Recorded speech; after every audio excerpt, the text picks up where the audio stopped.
তুমি কোথায় যাইতেছো? আমি নানুর বাড়ি আপিলের বাড়িতে যাচ্ছি। কোথায়? আপিলের বাড়িতে। আপিলের বাড়ি কেন? আমার জানা বাড়ি থেকে নানি আপিলের বাড়িতে যাচ্ছি। কেন কেন যাইতেছো? আপিলের বাড়িতে যাচ্ছি। আপিলের বাড়ি তোমাকে সাজাই দিছে কে?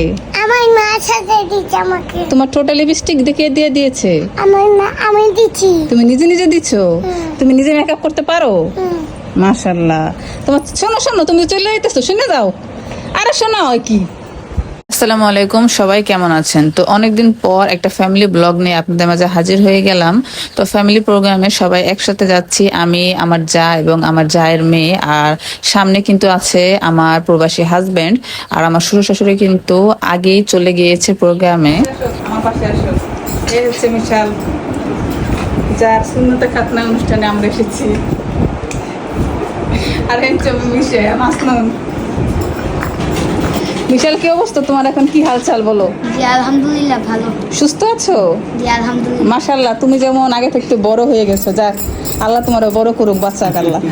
তো এই তো আমরা সবাই কিন্তু আমার ননদের বাড়িতে পৌঁছে গিয়েছি, আর এই হচ্ছে আমার মামা শ্বশুর, মানে আমার সবচাইতে বড় মামা শ্বশুর। আমার শাশুড়িরা কিন্তু 10 ভাই বোন, আর উনি কিন্তু তাদের ভাই বোনের মধ্যে থেকে সবচাইতে বড়। তো উনি কিন্তু খুবই ভালো মনের একজন মানুষ। তো ওনাকে কিন্তু শাহিদারি করার জন্য বসানো হয়েছে। তো উনি খাবার বেড়ে বেড়ে দিচ্ছে, আর আমার ননদের হাজবেন্ড ওনার নিয়ে নিয়ে সবাইকে খাবার দিয়ে আসছে।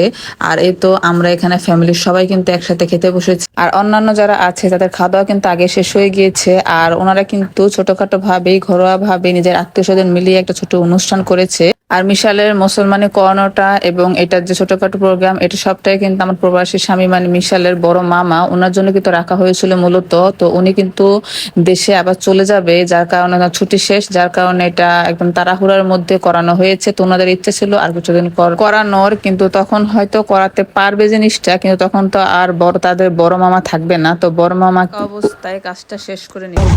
কি অবস্থা মাসুম তোমার এই গরমের মধ্যে? খারাপ অবস্থা, এক একজনের অবস্থা খুবই খারাপ। এই তো জামের মধ্যে আটকে পড়ে আছি। এরপর শ্বশুর শাশুড়ি এবং আমরা ফ্যামিলির সবাই কিন্তু বাড়িতে চলে যাচ্ছে। যাওয়ার পথে এত এত জ্যাম ছিল, মানে কি বলবো, যেমন জ্যাম তেমনই গরম। যেহেতু এখানে নির্বাচন চলছে, তো একটা গাড়িও কিন্তু পাওয়া যাচ্ছে না। তো এখানে তো দেখতেই পাচ্ছেন সবাই কিন্তু হেঁটে হেঁটে যাচ্ছে। তো আজকের মতো এখানে বিদায় নিচ্ছি। আল্লাহ।